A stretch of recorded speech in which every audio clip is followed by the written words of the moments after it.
Hey everyone, welcome back to the channel. In today's tutorial, I'm going to show you step by step how to create and use an interactive overlay in Figma. By the end of this video, you'll know exactly how to make a slick Add to Cart button that pops up an overlay when clicked, just like you see on your favorite e-commerce sites. If you want to add a bit of magic to your prototypes and really impress your team or clients, this one's for you. So let's dive right in. First things first, I already have an Add to Cart button ready on my canvas in Figma. You can use any button you've designed. Maybe you've got your own style, or you can create a simple rectangle with text inside if you're just following along. The very first step is to select that button and turn it into a component. To do this, just click the button, then hit Command plus Option plus K on Mac, or Control plus Alt plus K on Windows.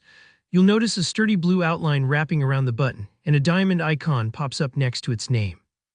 Components make it really easy to reuse and manage UI elements, and that's super important when you want things consistent across your design.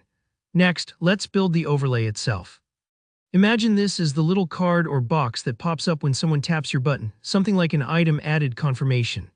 To create this, I'm just going to add a new frame. You can use the frame tool, just hit F on your keyboard and draw a rectangle somewhere off to the side. Inside this frame, add the item added text.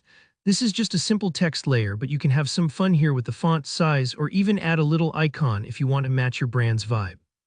Now, to make sure the overlay has a friendly, modern look, let's give this new frame some rounded corners. Select the frame, then look for the corner radius option in the right sidebar. Setting it to about 12 or 16 pixels usually does the trick, but don't be afraid to play with it. Rounded corners immediately soften the overlay and make it feel less rigid, just like those pop-up confirmations you see in popular apps. Alright, with both your button component and your overlay frame ready, it's time to wire up the prototype. This part is where the fun comes in, where static design really starts to feel alive. Click back on the button component, and then hop into the Prototype tab, which you'll find at the top right of your Figma workspace. Click on the blue plus icon that appears when you hover over the button, and drag the prototyping arrow to your overlay frame. Now let's fine-tune the interaction.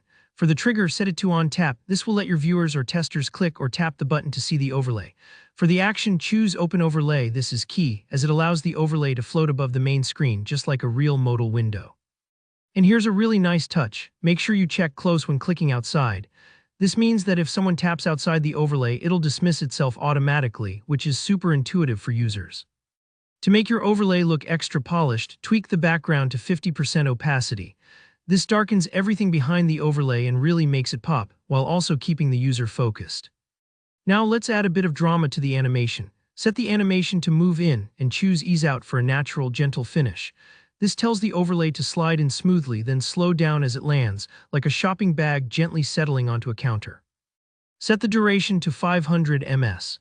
Half a second may sound quick, but it's usually the sweet spot, giving the overlay enough time to feel deliberate without making the user wait. Once you have all these options dialed in, it's time to see your work in action. Hit the preview button in the upper right corner of Figma. It looks like a play icon. Then try clicking your Add to Cart button. You should see your new overlay fade and slide in beautifully. If it's not exactly right, don't worry. You can always go back, adjust the settings, or tweak the design until it feels perfect. And that's it. You've just created a professional interactive overlay in Figma.